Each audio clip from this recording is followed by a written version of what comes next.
Sucede que mandan a Marcelo Navajas a la cárcel de San Pedro y a sus más estrechos colaboradores y no se conoce ningún otro actuado por parte del Ministerio Público. No se ha citado a nuevas personas, no se ha pronunciado la Fiscalía respecto a cuáles serán los próximos pasos a seguir para tratar de establecer y determinar una serie de presuntas irregularidades, como por ejemplo, cuál fue la participación por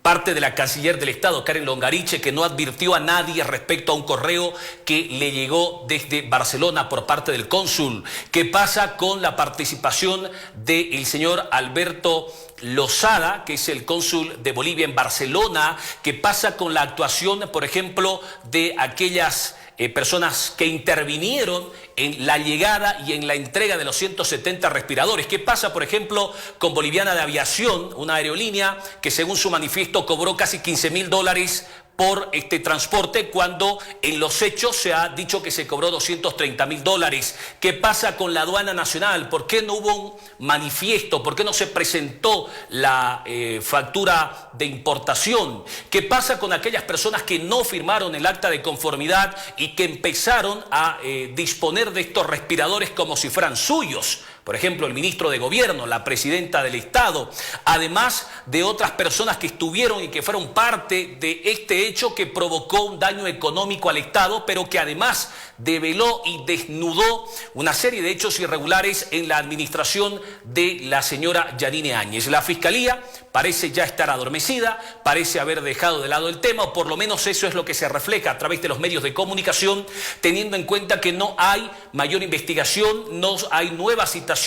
ni tampoco se conocen nuevas actuaciones por parte del Ministerio Público. A esto se suma lo que sucedió la noche de este pasado lunes en la cárcel de San Pedro. Sucede que conversamos la jornada de este lunes con una persona que ha preferido guardar su identidad, una persona que se encuentra al interior del penal de San Pedro, y nos relató que el señor Marcelo Navajas llegó muy suelto de cuerpo a la cárcel de San Pedro, llegó con su chamarra y llegó con un chocolatito en la mano.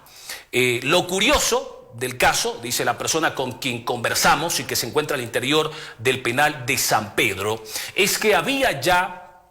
una silla de ruedas en la oficina del gobernador de la cárcel de San Pedro. Marcelo Navajas estuvo como unas 5 a 6 horas en el penal de San Pedro, no llevó ropa, no llevó la maletita o un bolsoncito con la ropa, porque obviamente está con detención preventiva durante los próximos 90 días. Llegó solamente con un chocolatito, con su chamarra y nada más. Ahora, hay otra pregunta que sin duda alguna llama poderosamente la atención y tiene que ver, por ejemplo, se dice que estaba Marcelo Navajas en una situación muy complicada de su salud y fue por eso que fue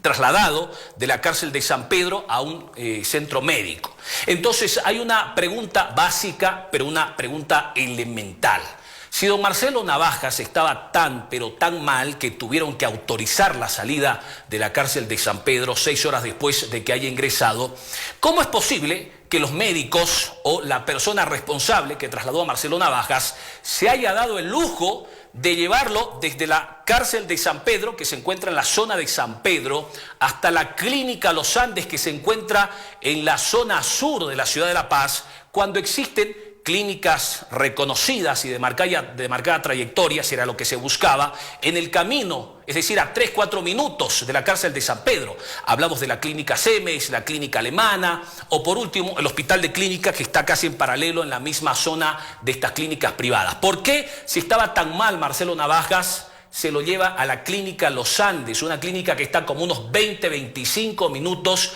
de este recinto penitenciario? Es decir, hay una serie de preguntas interrogantes que hasta ahora no tienen respuesta, y obviamente es lamentable la posición que está asumiendo el Ministerio Público.